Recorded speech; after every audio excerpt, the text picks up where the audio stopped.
Bonjour à toutes et à tous, j'espère que vous allez bien. Cette semaine, il s'agit de la Semaine mondiale de la vaccination. Cette initiative est lancée par l'OMS, Organisation mondiale de la santé, dans le but de souligner l'importance capitale des vaccins dans la protection des enfants contre les maladies évitables. Chaque année, la vaccination sauve 4,4 millions de vies. Avant l'introduction du vaccin en 1963, la rougeole emportait 2,6 millions de vies par an à travers le monde. En 2022, ce nombre s'est réduit à seulement 136 000. En l'espace de 50 ans, le taux de survie des nourrissons a grimpé de 30%, tout cela grâce à la vaccination. Des chiffres alarmants. Un enfant sur 5 n'est pas vacciné ou n'a pas reçu toutes ses doses de vaccin. Un enfant sur 5 demeure vulnérable à la rougeole. 7 filles sur 8 ne sont pas protégées contre le papillomavirus humain HPV, principal responsable du cancer du col de l'utérus, et nous allons y revenir plus tard. Pour vous expliquer simplement qu'est-ce que la vaccination, c'est comme un entraînement pour le système immunitaire de notre corps. Lorsqu'on reçoit un vaccin, on introduit dans notre corps une version affaiblie ou des morceaux inoffensifs d'un microbe comme un virus ou une bactérie contre lequel on veut se protéger. Cela permet à notre système immunitaire de reconnaître le microbe et de se préparer à le combattre.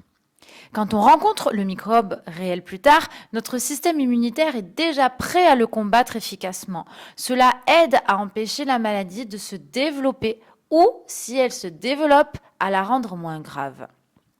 La vaccination est cruciale pour protéger notre santé et celle des autres. Elle aide à prévenir la propagation des maladies dangereuses, à sauver des vies et à rendre les communautés plus sûres pour tout le monde.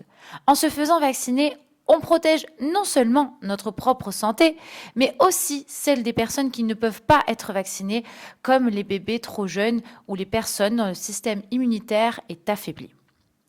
Alors, j'aimerais insister sur la vaccination contre les infections à HPV, papillomavirus. Le cancer du col de l'utérus est un problème grave en France, touchant environ 3000 femmes chaque année et en causant près d'1 millier de décès.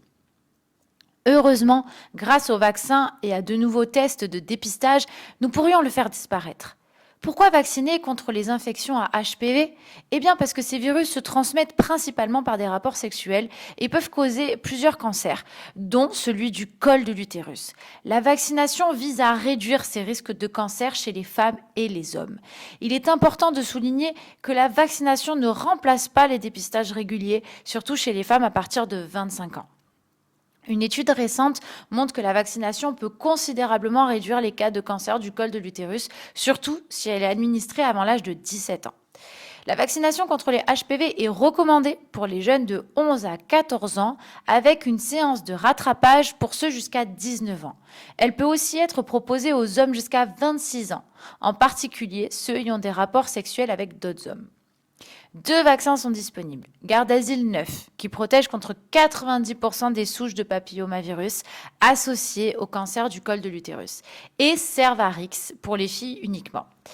Les effets secondaires sont généralement légers, similaires à d'autres vaccins.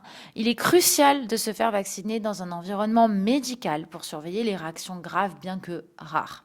La vaccination est un moyen efficace de protéger contre les cancers liés au HPV, mais elle ne traite pas les infections déjà présentes. C'est pourquoi il est très important d'en discuter avec un professionnel de la santé pour prendre des décisions éclairées. Vous l'aurez compris, la vaccination est primordiale aujourd'hui pour préserver notre santé et celle des autres. Je vous souhaite de passer une bonne journée et je vous dis à mercredi pour parler de la méningite avec le docteur Roux Alexandra, neurologue. En effet, mercredi sera la journée mondiale de la lutte contre les méningites. Merci beaucoup.